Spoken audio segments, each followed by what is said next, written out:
کے دل کی سختی کو جب تعبیر کیا جائے تو کہا جاتا ہے بڑا سنگ دل ہے، بڑا پتھر دل ہے، کہ پتھر ٹپکتا نہیں، پتھر نرماتا نہیں، پتھر ہلتا نہیں۔ پر اس دن طائف کے پتھر نرما گئے، گرما گئے، چلا اٹھے، چیخ اٹھے، سسک اٹھے، اور ہمارے نبی کی درد بھری داستان اور کہانی کو دیکھ کر پہاڑ رو پڑے، زمین رو پڑی، آسمان کے فرشتے رونے لگے جب آپ پہ پتھر پڑ رہے تھے اور آپ آگے بھاگ رہے تھے۔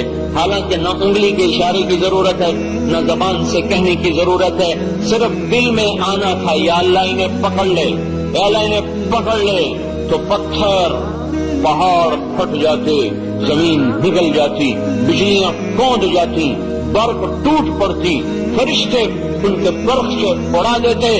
میں قربان جاؤں اس محسن اعظم، میں قربان جاؤں اس محمد و احمد پر، اس مصطفیٰ مجتبیٰ پر، اس فاتح و خاتم پر، اس ابو القاسم پر، اس عاقب و حاشر پر، اس طٰہٰ و یاسین پر، اس مزمل اور مدثر پر، اس شاہد و مبشر پر، اس نذیر و داعی الی اللہ پر، اس سراج منیر پر، رحمت للعالمین پر، قاب قوسین کے مقام والا، والضحیٰ کے روشن چہرے والا، واللیل کی حسین زلفوں والا۔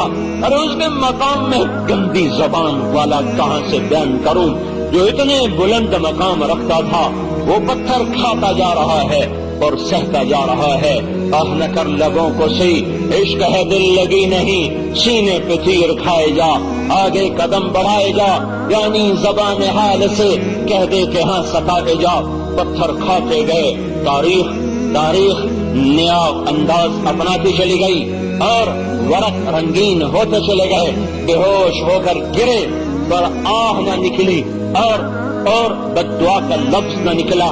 زید بن حارثہ نے کندھے پہ اٹھایا، دشمن کے باغ میں پناہ لی، جانی دشمن عتبہ، پر آپ کا حال دیکھ کر عتبہ کی آنکھیں بھی بھر آئیں۔ وہ قریشی خون جوش میں آ گیا، قریشی خون۔ اچھا، طائف والوں نے میرے قریشی بھائی پہ ہاتھ اٹھایا، جس کو دیکھ کر دشمن روئے ہوں، اس کی امت پر اس کا کتنا حق بنتا ہے، اور میری نسل اس دوری دھار کے خنجر لے کر اسی کی سنتوں کو ذبح کر رہی ہو۔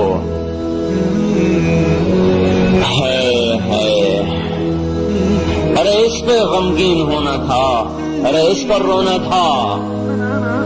پڑ گئے بے سدھ ہو کر، عتبہ نے انگور توڑے، خود توڑے، پلیٹ میں سجائے، جاتو شرم آیا تو اپنے غلام سے کہا جاتو پیش کر، اور اسے کہا تجھے رشتہ داری کی قسم، تجھے خون کی قسم، میرے انگور رد نہ کرنا۔ دشمن کھانا کھلانے پر جس کو مجبور ہو جائیں، اس کی امت اسی پر وار کر رہی۔ اب اٹھ کے بیٹھ گئے، انگور بھول گئے، اس کو دیکھ کر اس کا فکر لگ گیا، چلو طائف والے نہ صحیح تو یہ صحیح، ابھی تو کون ہے؟ کہ میں نینوا کا ہوں۔ اچھا نینوا، میرے بھائی یونس کے شہر کا ہے تو؟ وہ کہنے لگا آپ کو یونس کا کیا پتا، کہ وہ اللہ کا نبی تھا، میں بھی نبی ہوں، اور آپ نے جو سورہ یونس پڑھی وہ قدموں میں گر کر پاؤں چومنے لگا، مسلمان ہو گیا، آپ کو اپنے زخم بھول گئے۔ اور وہاں اللہ کے دربار میں پھر دعا کی، اللہم انی اشکو الیک ضعف قوتی وقلت حیلتی احوانی علی الناس۔ اے میرے مولا، میرا کسی سے گلہ کوئی نہیں، البتہ تیرے سامنے گلہ ضرور ہے۔ اے میرے مالک، میری تدبیر میں کمی رہی ہوگی، میں بات سمجھا نہ پایا ہوں گا، میرے مولا تو نے مجھے کن کے حوالے کر دیا جنہوں نے میرا یہ حال کر دیا، مجھے حال سے بے حال کر دیا، تو نے مجھے ان کے سپرد کر دیا جنہوں میرا مرتبہ جانے نہ میرا مقام پہچانے۔ پر میرے مولا، اگر میرے اس دکھ پر تو راضی ہے تو میں بھی راضی ہوں۔ میرے بھائیو، اس محبوب مصطفیٰ، ارے اس کی آنکھ کو دیکھو، وہ کتنا روئی ہے، اس کے وجود کو دیکھو وہ کتنا تڑپا ہے۔